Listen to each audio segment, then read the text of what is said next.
Serious. What stories about WW2 did your grandparents tell you, and or what did you find out about their lives during that period?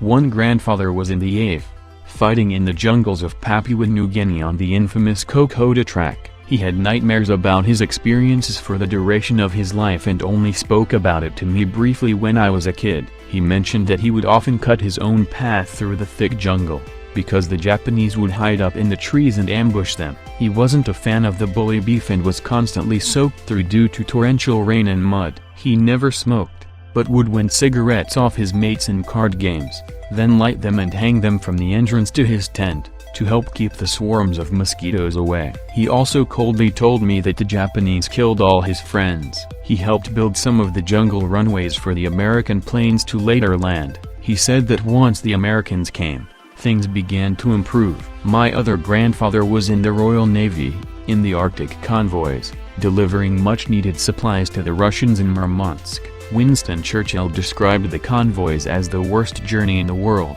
My grandfather initially put his life jacket on as trained to do, when one of the older sailors laughed and told him, "Don't worry about it, son, you'll freeze to death in under a minute anyway." They'd often have to chip away the thick ice on ships to prevent them capsizing. His ship was involved in numerous battles against larger, heavier armed German ships, as well as U-boats and planes. He told me how his ship had to use its last remaining torpedo to scuttle fellow crippled Royal Navy ship, HMS Edinburgh, which was carrying heaps of gold bullion from Stalin, to prevent it slipping into enemy hands.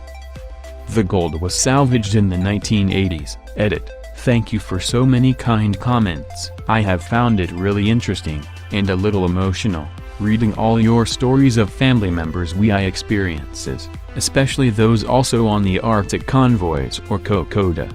10 years after my Kokoda grandfather had passed, we discovered this ring among his possessions. We believe he must have made it during his time serving in New Guinea, with spare war materials. He also had a lot of praise and gratitude for the heroic and selfless actions of the Fuzzy Wuzzy Angels. For those of you interested in learning a little more about these two arenas of war, links will be in the description. Something sweet. My grandparents saved all their love letters sent back and forth during that time. They had just met and had fallen in love before his departure, so they carried on their romance and developed the relationship through beautifully written letters. Those letters expressed every emotion, from the realities and horrors of war to the abiding hope they'd be reunited safe and sound. They were married not long after grandfather's return. My grandfather was pretty rich from real estate in the coastal province of Zhejiang in China until the Japanese invaded. He and his family relocated to the inland wartime capital and worked as a telegraph operator for the war. The Japanese took everything from everyone back then, and nothing was the same afterwards, coupled with a civil war right after, and things were pretty shitty.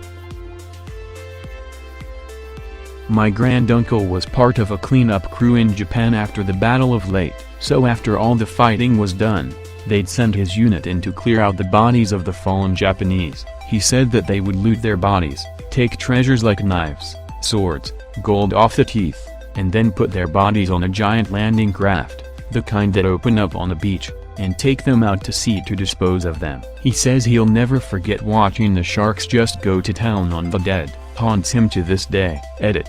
This was in Philippines, not Japan, but it was a battle against the Japanese. Another edit.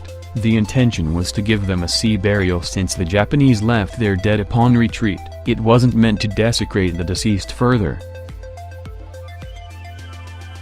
My grandpa very rarely talked about it, but he was in the Pacific in WW2. He caught malaria and was sent to a hospital ship to recover, and the Japanese sunk the ship, so he floated for like 10 hours clinging to the wreckage, with active malaria, before finally being rescued. And after all that, he re-enlisted and fought in the Korean War also.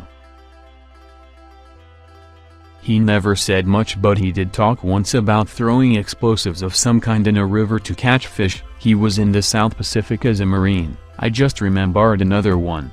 He did not smoke, so he traded his cigarettes till he had enough for a typewriter so he could type his letters to his wife and my mom, his daughter, who was born after he went to war. My grandfather joined up in 1943 when he turned 18 years old.